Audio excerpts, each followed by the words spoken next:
Good afternoon. I'd like to thank especially the legislators for their incredibly hard work during the past month. I'd like to also thank my team behind me and many of my team members who are still working at this point in time.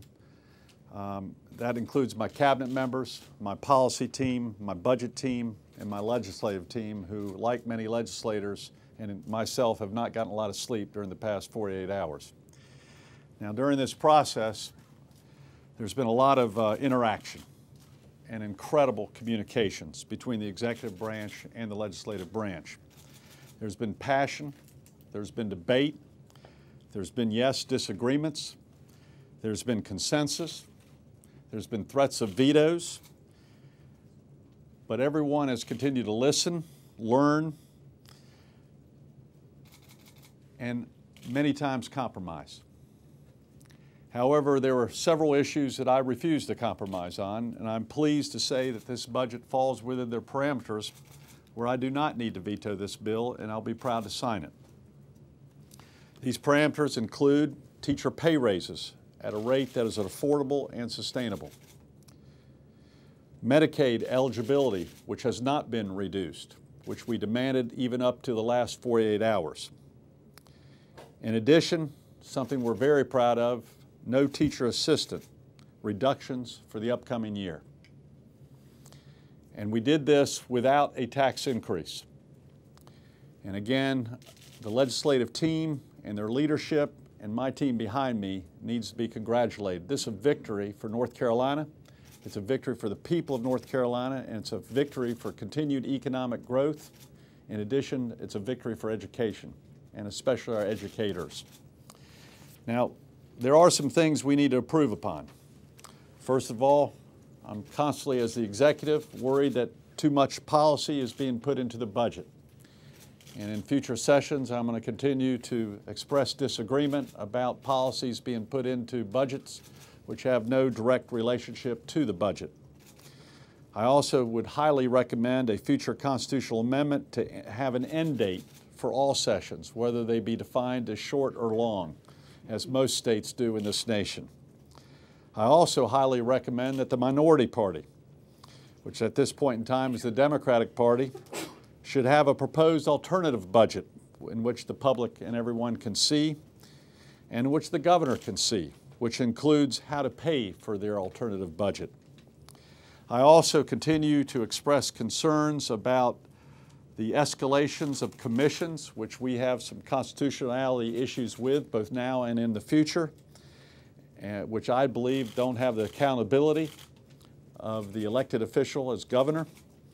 And also, I continue to have issues regarding the micromanagement of many of my executive branches through legislation and policy. But with that, I'm very, very pleased with the progress that has been made since I introduced the initial budget several months ago. Now, I want to spend just a few minutes talking about some of the incredible accomplishments that have been achieved working with this legislative team. First of all, in the area of education, all of us stood up literally months ago and committed to a teacher pay increase that is affordable and sustainable for the long term. And I'm very pleased to announce that there is a 5.5% average pay increase in addition to the longevity pay, which gets teacher pay increases almost to 7%. That is quite an accomplishment, and this fit the parameters that I set forth just several weeks ago. In addition, we have an overall education budget increase by $305 million in this budget. And one of the things I'm really enthusiastic about is it begins the launching of the Career Pathways for Teachers plan. And in this phase, the Senate and the House introduced a 6-step pay modernization plan, which was a part of our Career Pathways plan. And that's a very, very good first step. That's a reduction of a 30-step plan, over a 30-step plan, to a 6-step plan, which will be much more understandable, both for new and veteran teachers. I'm also very pleased with the continuation of the historically black colleges and universities, internships, and career-based opportunities. and something that all of us worked on, and I want to thank the Board of Governors with the University of North Carolina system, and that is providing veterans with in-state tuition at the UNC college and universities, in addition to the community college system also having in-state tuition for any veteran returning home from Iraq and Afghanistan and to have in-state tuition regardless of their residential status. In addition, in the area of education, the legislators came through in supporting the Next Generation Power Electronics Innovation Institute at NC State. That is something I committed to along with the President of the United States that the legislature passed. And I'm very, very pleased with that for the sake of innovation in our universities and being a role model for the rest of the nation. We have strengthened the community college programs in high-demand fields like science, math, and technology. And we've also made it easier for universities to transition game-changing research from lab to marketplace. That has been one of our main goals with our education task force, is to transfer research into actual patents and to commercialization. And I think we've taken some very positive steps in that area. And the last thing is we've created an incentive fund for school systems to improve after-school care for our children. And that's very, very important. In the areas of environment and energy, we've begun a process of funding for oil, gas, and mining exploration and regulation. This was a commitment that I made when running for governor both in '08 and in '12, was we were going to get in the energy exploration business, but we were going to do it in a safe and environmentally sound way. That process is beginning. We've expanded the program to protect and preserve our state's water resources through several programs that my Diener department recommended. We've assisted homeowners with cleanup costs from leaking underground storage tanks. We've got a weed control program that is having major issues, aquatic weed control program in many of our lakes. And we've begun a process to protect the Oregon Inlet to make it easier for vehicles, especially with the fishing industry. That's very, very important for our coastal areas. And we have incredible support for coastal erosion, harbor, and waterway efforts ongoing. Now let me also talk about some work we've done in the economy. And I'd like to thank my Commerce Secretary Sharon Decker, as I'll thank each secretary. Secretary John Scavarla did a great job with Diener and working the halls of the Senate and the House, as has Sharon Decker. We've got support for the new Economic Development Organization that will better recruit new companies and help existing companies expand and create new jobs. We've got additional economic development programs to promote job creation and significant capital investment, especially for very large manufacturing companies that we're attempting to recruit to North Carolina right now as we speak. And of course, we're going to continue to support the North Carolina film industry. In the area of social services, Dr. Aldona Voss has done an outstanding job, and she's made sure that we fought for protecting Medicaid eligibility. And we've got sufficient protection to ensure that we will not cut eligibility, regardless of the economic parameters that may occur next year. We'll first go to the reserves before we even look at cutting Medicaid eligibility. We've established a Medicaid Contingency Reserve Fund. We've launched a college wellness program aimed at reducing substance abuse at colleges and universities, which I introduced that concept at East Carolina University 2 months ago. And Jim Gardner, my ABC commissioner, has done a great job in helping us out with that effort. And I'm very pleased that the legislature has funded that in a substantial way to deal with underage drinking and also to deal with abusive drinking and the use of drugs on our colleges and university campuses. We've also looked for additional resources for critical computer systems that support services like Medicaid and food stamps, which we've seen incredible improvement on through the leadership of Dr. Aldona Voss. We've got support for various child welfare and protection programs. We've got additional foster care assistance payments, and we're helping veterans' homes in Black Mountain and Kinston, North Carolina. Regarding basic operations, not only did teachers get a pay raise, but we've got a $1,000 salary increase for state employees. And by doing it $1,000 across the board, that really benefits the lower paid state employees more than anything else. And we wanted to put an emphasis on really helping with the $1,000 across the board, regardless of your salary. That is going to be a substantial pay increase, especially for those employees in lower salary jobs. We provided, under the leadership of my great culture secretary, former Mayor Klutz, repairs for Battleship North Carolina. And we've also got additional resources through Bill Daughtry's fighting the legislature up until the last minute for resources for repairs and renovations of state, government, and university buildings. There was at a moment in time during this process where this budget would not have been approved by the governor had those changes been made in the past 48 hours. In the area of public safety, a much needed pay step increase for our courageous highway patrol officers, something that we haven't had for a while, and I'm very pleased to be a part of that process to make it happen. We've got now vehicles, actually vehicles for our probation and parole officers, new vehicles. And we've also restored much needed ALE positions. And we've also saved some money by sending some misdemeanor citizens who are charged with misdemeanors to our county jails instead of state prisons. Now, there are some things that weren't included that I want to briefly mention that we're going to keep fighting for from this administration.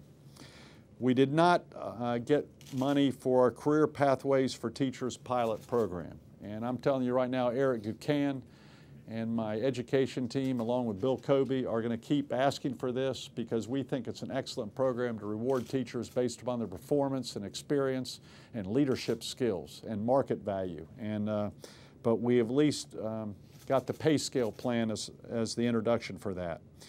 We were not successful in continuing the master's degree in-field program for those who may be interested in entering a master's pay program in-field this upcoming year. We hope to have that corrected in the long session. We also wanted more funding for school textbooks. And one thing that my Secretary of Cultural Resources worked hard on, along with myself with mayors throughout the state, is we are going to come back and pass historical tax credits, which is very important for our rural and urban cities across North Carolina, especially our rural towns. We're very disappointed that the historical tax credits were not passed, but we will fight for them, and we're going to work with another study which I guarantee will show that you get your money back in the return for those investments. The protection against puppy mills that are abusing our dogs and pets throughout North Carolina was also not passed. This is an embarrassment to North Carolina. And I guarantee you the legislators are going to hear from not only me but my wife in fighting for puppy mill protection. And they're going to be hearing from both me and her between now and the November election to see exactly who stands for and who stands against the puppy mill legislation. And at this point in time, we don't know because there was never a vote in the Senate. In addition, we are continuing to work on the coal ash bill. And I'll end with that. I know there's currently right now some discussions going on. It wasn't until late last night until the coal ash bill seemed to run into a disagreement between the Senate and House. I want to let you know that we're going to continue to move forward on the coal ash parameters and objectives that I put forward many months ago. We're not going to stop. With or without legislation, we're going to move forward to protect the waters of North Carolina in coal ash. In fact, today I will issue an executive order to ensure that we do not lose any time attacking the problem. Executive Order 62 will direct the Department of Environment and Natural Resources to continue to implement all regulations as laws. And as a result, DENR will begin groundwater assessment of coal ash ponds at all 14 of Duke Energy's facilities. And these assessments are the first step forward toward closure of the ash ponds. We will also continue to take steps necessary to authorize the dewatering ponds at the 4 priority facilities. This is Riverbend, Asheville, Sutton, and Dan River. We're also going to hire additional staff resources to handle the increased workload of all the items that I just listed.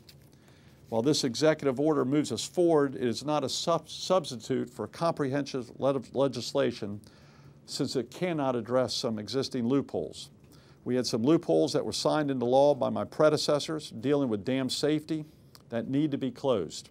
We had some loopholes signed into law and prior to me coming into office dealing with structural fills that need to be closed, those loopholes. We need to tighten notification deadlines in emergency situations, and we need the flexibility to allow for the beneficial reuse or disposition of coal ash that new technologies may provide. So there's still work that needs to be needed. I also have a concern on the current coal ash legislation regarding the constitutionality of some of the commissions, which I have communicated to the leadership of both the House and the Senate. But in the meantime, as we work out these disagreements, we're going to move forward. And I do anticipate resolution between the House and Senate. The question will be when, but in the meantime, we're going to do our work. So with that, in general, we've got a 2.2% increase in the general fund budget with no tax increase, with teacher pay raises, no elimination of teachers' assistants, and we've kept the integrity of our Medicaid. I'm proud of it, and I'm going to sign it. But we're going to continue to move forward and work to improve legislation that needs to be enacted in the upcoming months and years. And with that, I'll be glad to answer any questions that you might have. Yes? Mr. Governor, just a few minutes ago, the House senior finance chair and another finance chair voted against the budget, saying that they don't believe that it is sustainable, in part because of some revenue shortfalls that have come about in terms of projected revenue for the incoming year. What's your response to that? We disagree with that. I've had my budget team review this. It is there are parameters which we feel comfortable with. And of course, with any budget, if the economy has a drastic change, we're going to have to make adjustments. As governor, I'm going to have to make an adjustment. But we feel it falls solidly within the parameters of a sound budget. And believe me, we've reviewed the numbers, and even within the last 48 hours, both myself, the budget office, and the legislatures had to make adjustments due to feedback that we've given them and concerns that we've expressed. But those concerns have been resolved during the past 48 hours and many discussions during the past 2 weeks. And that's why I put the parameters in on such things as teacher pay raise. If you recall, I said, not including longevity, I said below 6%.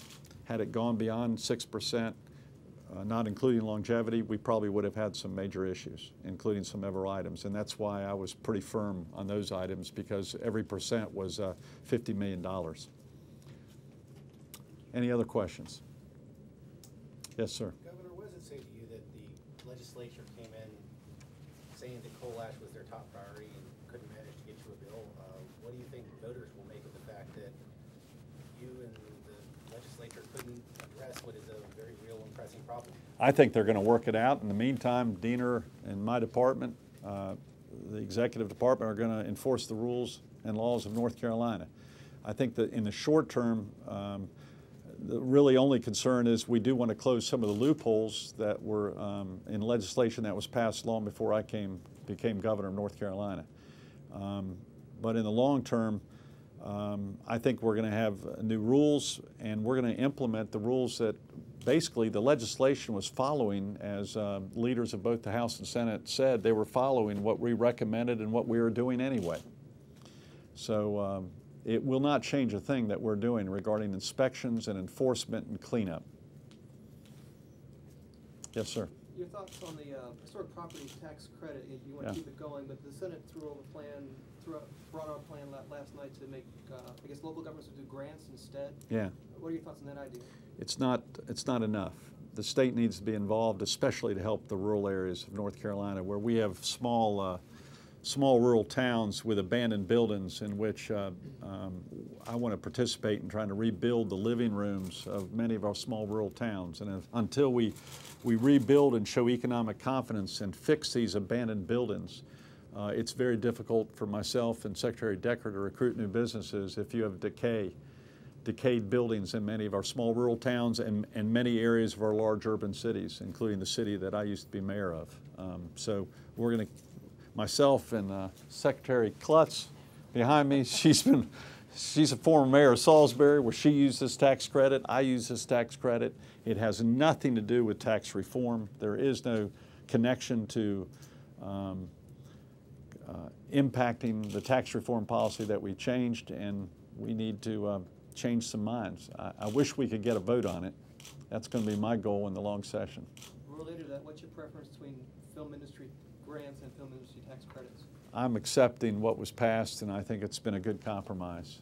I had my own proposals, but I think this is a good compromise, and I think it's still a good program, especially to induce long-term projects that are really having an impact on cities and towns throughout North Carolina. And I personally visited the film studios in Wilmington recently. I've actually been in movies myself that didn't make a lot of money apparently, but I think it's an important part of our economic development, but I also said we needed to make some modifications, and they did that, and we still have a film credit program in place. And Sharon Decker's worked hard on that. Any other questions? We'll take a couple more. Groundwater assessment at the coal ash ponds, that's in addition to whatever other testing might be going on? I'm sorry, I couldn't hear you. Groundwater testing at coal ash ponds is in addition to what other testing might be going on? I'll have to get back with you on that specific question. I'm not sure exactly what you're referring to, but I'll be glad to get John back with you. Secretary Scavarla. Yes, ma'am. Yes, ma'am. So you've praised the fact that the budget protects Medicaid eligibility, but it also does include cuts to the reimbursement rates for hospitals. Democrats have said that that is going to disproportionately affect rural hospitals with low-income populations that really serve a lot of Medicaid patients. What are your thoughts on the effect those We would have, have? that was not in my budget, and that was one of the things that I was protecting, and that's one of the reasons why I had lower numbers and certain pay escalations and so forth. So we could protect that, but I also, listen, everyone has to make a bit of a sacrifice in this budget, and I've got to respect what the legislature does, but it's not enough to overturn this comprehensive $20 billion budget. But that initially was not in my budget, and I did not recommend it. Yes. Governor, how involved was your office in the negotiations of the coal ash bill? And it seems like the final sticking point had to do with defining when ponds would be low risk versus medium or high risk. How do you think that discussion ought to have come out? We did not know of the disagreement up until the last minute. So I don't think my office was aware of the disagreement. I don't think John's here. I don't think we were aware of the disagreement until everyone else was at that point in time. So we were made aware of the disagreement at the last minute, as you were. How would you resolve it? We will give our, listen, everything we need to do regarding coal ash should be based upon science and engineering. And we need to, that's who I'm listening to, are the scientists and the engineers, which include environmentalists, and that's who we need to get our direction from, and that's what I'm trying to do, is base the best cleanup efforts on what science is available and what engineering is available. So, and that's what I'm listening to. What would you do with that provision then? I haven't got to see it myself. We heard about it late last night. So we've been actually working on the budget, and that was kind of outside the budget provision at the point in time. So we heard very late at night. Is there any reason you can foresee that you would be inclined to call the legislature back in session at some point to handle any of these issues? I'm going to be reviewing what happens in the next week because some of the legislative committees, there may be some skeleton groups coming back next week. So I'm going to be in constant communication with the Senate and House leadership as they try to resolve their differences on some of these items, and during the next maybe hours or days or weeks or months. In the meantime, we're going to do our job at the executive branch. Let me take one more question, and then I'm going to let my cabinet take a rest and go get a cot and take a nap, because they've been up for a long time. So what are your thoughts on them adjusting their schedules which will, I guess, limit your opportunity to consider how long you can consider before issuing a veto? 10 days from 30 days. I'm sorry, repeat that again. they're not signing. It has no relevance to me whatsoever. If I'm going to veto a bill, it would be quickly and soon after they left. So I wouldn't wait 30 days regardless. So that has no relevance on me. And I want the legislators to go home, be able to take a shower and take a long nap, and get back home and see their families. That's my goal within the next week. And that's with all due respect, because they've been working very hard, and so has my team, and they've accomplished a lot. So thank y'all very much.